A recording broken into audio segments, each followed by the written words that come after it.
नमस्कार। आज हम बात करेंगे problem number 2.22 GK Dubey book से इलेक्ट्रिक ड्राइव। एक इंडक्शन मोटर वहाँ पर लिया गया है, 3 phase wound rotor induction motor, जिसके नंबर ऑफ पोल्स हैं 6 और फ्रीक्वेंसी जिससे ऑपरेट हो रही है वो 50 हर्ट्ज। और कुछ नहीं दिया, सिर्फ 6 पोल 50 हर्ट्ज दिया गया है। तो इससे क्या इन्फॉर्मेशन मिल सकता है कि 6 पोल से, जैसे कि हमारा 120 F/P, फ्रीक्वेंसी हो गया 50, नंबर ऑफ पोल हो गए 6। तो अगर हम इसको इक्वेट करें ये बनता है 1000 RPM। तो इससे सिर्फ इतना इन्फॉर्मेशन मिला कि ये जो इंडक्शन मोटर है उसका रेटेड स्पीड है, मतलब सिंक्रोनस स्पीड, रेटेड स्पीड नहीं, सिंक्रोनस स्पीड है 1000 RPM। सही है। अभी मोटर, फ्लाईव्हील और लोड, इंडक्शन मोटर, फ्लाईव्हील और ये लोड तीनों कम्बाइनेशन होके लगा हुआ है। जे इक्विवेलेंट मोमेंट ऑफ इनर्शिया इन तीनों का कितना है 1000 kg/m²। जो लोड दिया गया है, लोड टॉर्क, वो है 1000 Nm पर 10 सेकेंड्स। सो सिर्फ 10 सेकेंड के लिए 1000 Nm दिया गया है। अब मोटर की जो कुछ एक्स्ट्रा इन्फॉर्मेशन ये दी गई है कि जो मोटर है उसमें टॉर्क वैल्यू है TL 500 Nm जब स्लिप है 0.03। इस दो चीज़ से हमको बहुत इन्फॉर्मेशन मिलता है। जैसे ये जो स्लोप आप देख रहे हो, इस स्लोप को हम इस दोनों चीज़ से डिराइव कर सकते हैं। पहले तो हम मोटर का जो स्पीड है NS हमने देखा कि 1000 RPM है।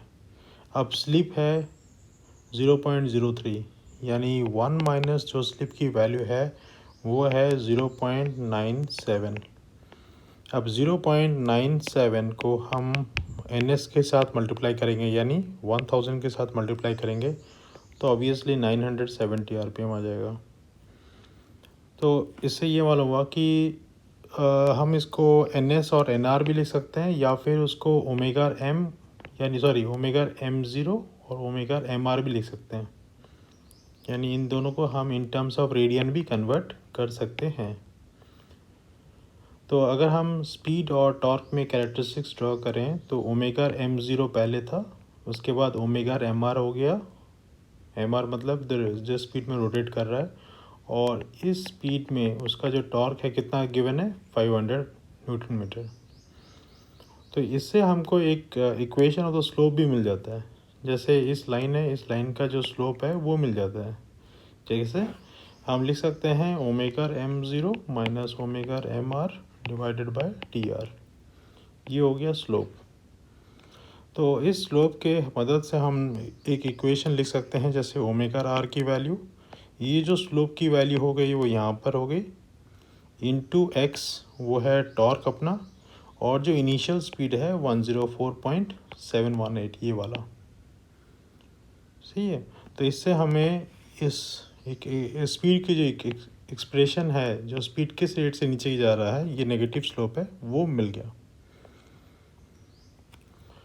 अब हम ये जानते हैं कि जब omega M is equal to this, ये वाला एक्सप्रेशन था जो हमने यहाँ देखा, ये वाला जो है वो वही है, दिस, ये दोनों समान है। अब हम ये जानते हैं कि जो अगर इसको डेरिवेटिव किया जाए, इस एक्सप्रेशन को डेरिवेट किया जाए और मल्टीप्लाई किया जाए कितना J के साथ, तो ये जो वेरिएबल टर्म है वही रहेगा dt/dt, d कैपिटल T/dt, और ये जो टर्म है इसके साथ J मल्टीप्लाई हो जाएगा। सो ये जो टर्म है पॉजिटिव टर्म, इसको हम नाम देते हैं टाउ। करेक्ट। तो हम लिख सकते हैं J/d⍵/dt is equal to minus tau dt/dt। तो इस एक्सप्रेशन को हम जब हम इक्विलिब्रियम टॉर्क इक्वेशन है उसमें कैसे लिखते हैं, d is equal to J/d⍵/dt plus TL। तो यहाँ पर इसकी वैल्यू हम यहाँ पर सब्स्टिट्यूट किए, मतलब ये वाले चीज़ को हम यहाँ पर सब्स्टिट्यूट किए, तो हमको जो एक्सप्रेशन है वो मिल गया इस तरह।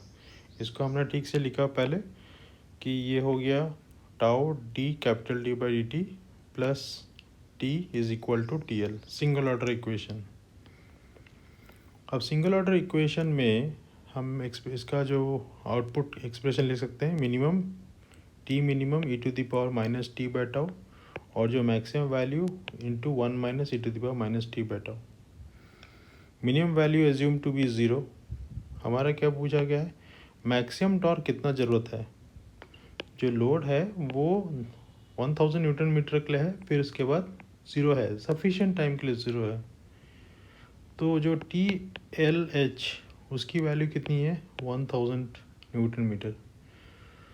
तो इस तरह हमारा जो टॉर्क है, क्योंकि जो हम एक्सप्रेशन दिखाए यहाँ पर, इसमें जो टॉर्क है वो ऐसा रेट बढ़ेगा, राइट। ये पूछा गया है कि मैक्सिमम टॉर्क कितना है, टी मैक्सिमम, और टी एल एच दिया हुआ है।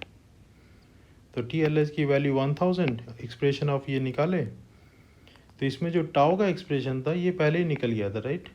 टाउ का वैल्यू यहाँ पर देखिए, तो ये टाउ की वैल्यू ये है, हमारा जो स्लोप है इसके साथ अगर मैं जे मल्टीप्लाई कर दूँ तो ये टाउ बन जाएगा, because tau is the slope multiply with J. So ये हमारा टाउ का एक्सप्रेशन मिल गया। जे का वैल्यू है 1000 kg मीटर स्क्वायर, यहाँ पर J equivalent is 1000 kg metre square. तो टाउ का एक्सप्रेशन है वैल्यू है 6.28। तो 6.28 पुट करने के बाद हमें यहाँ पर टॉर्क मिल गया 796.39 न्यूटन मीटर। ये हमारा आंसर मिल गया टी मैक्स। और जो स्पीड इस वैल्यू को अगर हम यहाँ पर पुट करते हैं किसमें, जो इक्वेशन ऑफ द स्पीड है, that minus something into torque plus initial speed, उसमें पुट करते हैं तो हमको मिल गया 999.717 रेडियन पर सेकेंड्स। तो इसको हम कन्वर्ट कर सकते हैं in terms of speed, into 60 divide by 2 पाई, और हमको मिल गया 952.23 रिवोल्यूशन पर मिनट। सही है। तो इस तरह हमने ये पूरा देखा कि किस तरह हम कैलकुलेट कर सकते हैं हमारा जो टॉर्क, मैक्सिमम टॉर्क रिक्वायर्ड और स्पीड उस समय।